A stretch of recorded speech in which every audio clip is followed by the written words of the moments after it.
یو کاچوغه چیرې ده که یمه غوښ مې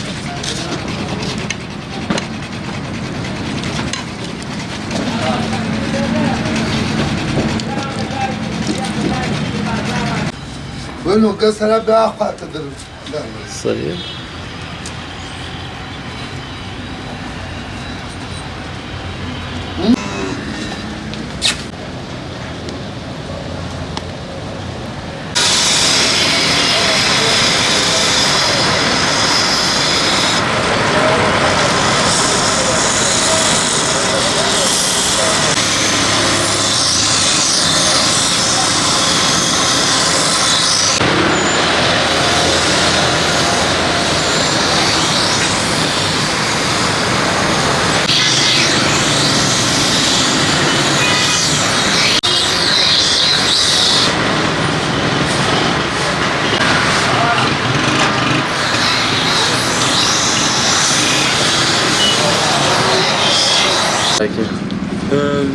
دغه زما نوم چې دی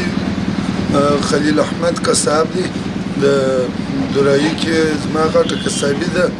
او تقریبا موږ د ورځې 3 دانې 4 دانې 2 دانې روزه حلالو هغه دغسې غوایي حلالو چې تقریبا په دا ښار کې څوک نه رانیولی سي نه څوک بل څوک حلالولی سي که یو ښه غټ بوده و هغه بس ماته خلک ژړنګونې وایي چې راسه دلته ښه بوده ده نو هغه بوده چې موږ راولو چې حلال یې کړو سره توزیع یې کړو نو د هغه چاغ بوده غوښ چې دي یو په دې خاطر زما د وخت د پلار د نیکه سیم د هغه کسب دی دا په دې خاطر دا غټ شی موږ رانیسو یو یې غوښې نازکې دي او بل یې غوښې شیریني لري او پاته چې څو دغه بیا ګیلګیان دي ګرده دغه اوس موسم ته ولاړ دي چې دوی تیار سوله بیا کارډر چیرې یو چا واده ولو د واده دپاره د ګیلګۍ هم ورته حلال وو خو بیا پیلان موږ د جمعې په شپه د دوشنبې په ورځ ګیلګۍ هم ورسره حلال وو نو چې مطلب چا د ګیلګي غوښ یې د ګیلګي دا ورکوو که د غوایي غوښ وې د غوایي دا غوښ ورکوو نو باره یې راواخه بیا د خلکو خپل د ښار د خلکو خپل فرمایش دی څوک وایي ماته د سیخ کباب غوښه راکړه څوک وایي ماته لولا کباب غوښ راکړه څوک وایي ماته د غورمې غوښې څوک د کوفتې غوښې غواړي مطلب هغه کم شی چې ده وغوښتي هغه د ده ګراک فرمایش به پوره کېږي او که چیرې دا زموږ داسې قصابي ده که ګراک راسي چې وایي دا چاړه راکړه زه دا غوښ په خپله پرې کوم هم یې نه جونګرز و موږ چاړه په لاس ورکو دی د خپله ټول مطلب زموږ دغسې قصابي ده داسې قصابي نه ده چې زموږ څه څوک خوابادی ولاړ سي انشاءالله چې زما وس قدرت کېږي په ښار کې به اولینه قصابي د هغه یې چې زه په خپل نیز و عقل ورته وګورم بیا انشاءالله موږ د چا سره دغسې شی په لاس ورکوو چې دی کور ماښام پر دسترخوان دعاوې راته وکړي او دا کار چې دی دا هم دسترخوان ښرا ده هم دسترخوان دعا ده نو زموږ یې دعا پکار ده زموږ یې ښرا نه ده پکار نو بیا هم کور ودان ده د ګراکانو موږ ته راځي موږ ډېر خوشحاله یو باید دوی هم موږ ته دغونه خوشحاله یي نو دغه زما کاروبار دی تقریبا 8 کسه 9 کسه کارګر یو موږ 4-5 ورونه یو 4-5 نفره مې کارګر دي نو دغه د ورځې دغونه مال موږ باسو په ښار کې چې هر رقم یو څوک د واده دپاره غوښه وغواړي یا وروره د خیرات دپاره غوښه وغواړي د خیرات دپاره غوایي لرو د خیرات دپاره پسونه لرو که د پسه غوښه وغواړي مطلب در ښار به انشاءالله زما شی هم ښه شی به ورکوم او در ښار به مراد هم لرمه که چیرې دی زما څه د واده پروګرام پوښتنه وکړي ګرد منظم کار جوړوم هغه به انشاءالله په داسې طریقه یي چې د ده څه به زیاته خرچه کېږي زه به مطلب دا خرچه 1.5 لاک افغانۍ 1,60,000 افغانۍ داسې ورته راګرځولی سم هغه که په دې خاطر ځکه د واده خو داسې کار دی چې بهترینه خرچه کېږي نو هغه خرچه ته څوک حساب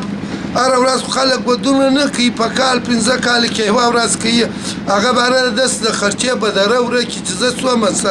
مصارف وکړم نو دی چې بیا چیرې راسي موږ ته دا ووایي چې زه 500 کسان 600 700 مصارف یې موږ برابر کړو چې دا دغونه مصارف غواړي اوس هغه ورځې وړمه ورځ ما ته یو نفر رالی زما انډیوال هم نو بری ویل زوی ته واده کومه د چرګو د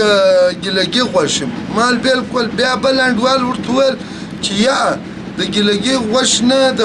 پسه روشونه نو بیا ولاړم ګنجسته پسونه مې ورته حلال کړل او د چرګ پر ځای ما ورته ویل مال کوفته یوسه چرګ چې دی مال پیسې په 1.5 سل افغانۍ درته بلیږي او د کوفچې حساب چې دی هغه کوفچې غټی نه دی هغه مطلب په 10 افغانۍ دي که په 15 افغانۍ درته بلیږي نو باره مال ته د خپل مصارف ته حساب وکړه څو ستا مصارف راګرځي دوی چې حساب وکړي تقریبا زما او د ده د چرګو د کوفچې په مابینځ کې 1,60,000 افغانۍ مصارف ما ده ته راوګرځوي نو داسې چې هر زما ورور راسي د ښار خلک زموږ ورونه دي انشاءالله چې زما څونه وسو کوشش کېږي هغونه زه د ده مصارف ورکمولی شم په کمه خرچه به د ده 600-700 کسان هم حضورېږي دی به هم خوشحاله وي هغه مېلمانه به هم خوشحاله وي ځکه دا په دې خاطر دا خبره ما درته وکړله چې دا کسب چې دی دا زما د پلار د نیکه کسب دی تقریبا چې درته ووایم 15-20 کاله کېږي موږ د هغه کسب دی په خپله یې رانیسو په خپله یې حلالوو په خپله یې خرڅوو او څونه غوښه د ورځې تاسې څو منه غوښه باسئ تقریبا موږ د ورځې 3-4 بوده چې حلال کړو 1.5 خوروار 2 خورواره حالانکې د جمعې په شپه 2.5 خورواره غوښه هم باسو د ورځې او د جمعې په شپه 2.5 خورواره باسو د نورې ورځې 1.5 خوروار 1 خوروار وای بیا مانه دغونه غوښه موږ باسو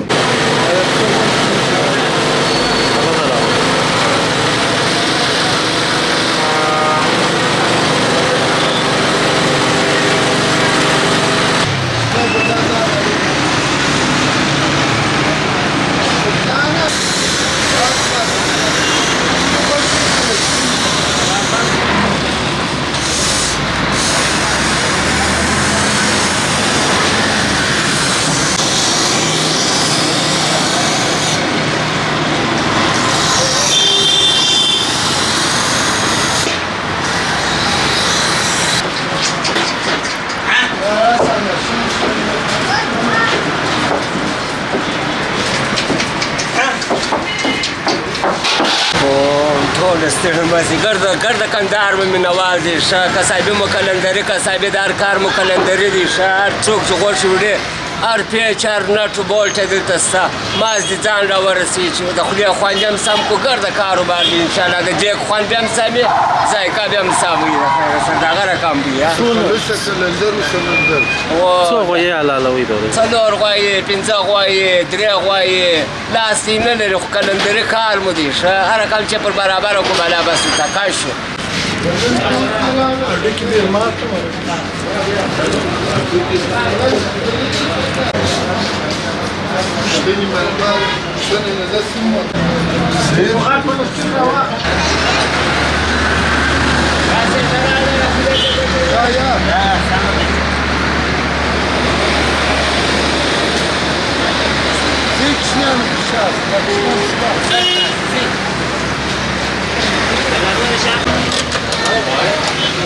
ته ولې ماته وګوره دوی د کامرې خواته دا څه کوي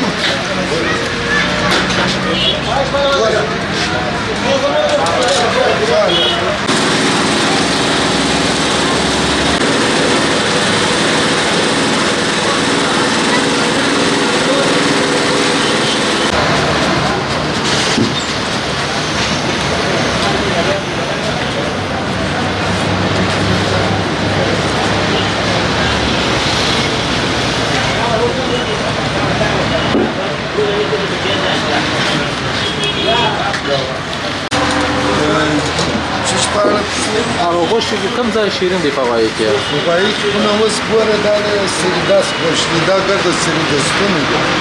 دا چې دي خاص یا د غرمې دپاره کار کوي یا د شوروا دپاره کار کوي یا د پیازې دپاره کار کوي او په غوایي کې چې کوم شیرینې غوښې دي هغه دغه پشت مغز دی دا ډېر شیرین دی دا هم په غرمه کې کار کوي هم په دغه کې د پیازه کې ښه کار کوي هم په کباب او دغه څه مابعده دغه لکۍ ګوره دا د غوایي لکۍ ده شوروا دپاره ښه خوند کوي او په پلو کې ښه خوند کوي دا ګوره پرار هر بند باندې دا لکۍ موږ پرې کړې ده نه دی په پسې یې پسې راواخه د غوایي ژبه ده چې خوږه ده او په پسې راسه دا دود راسه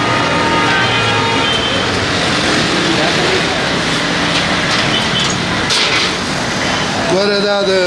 غوایي سینه ده د شوروا دپاره هم صحیح ده د غرمې دپاره هم صحیح نورې پسې راسه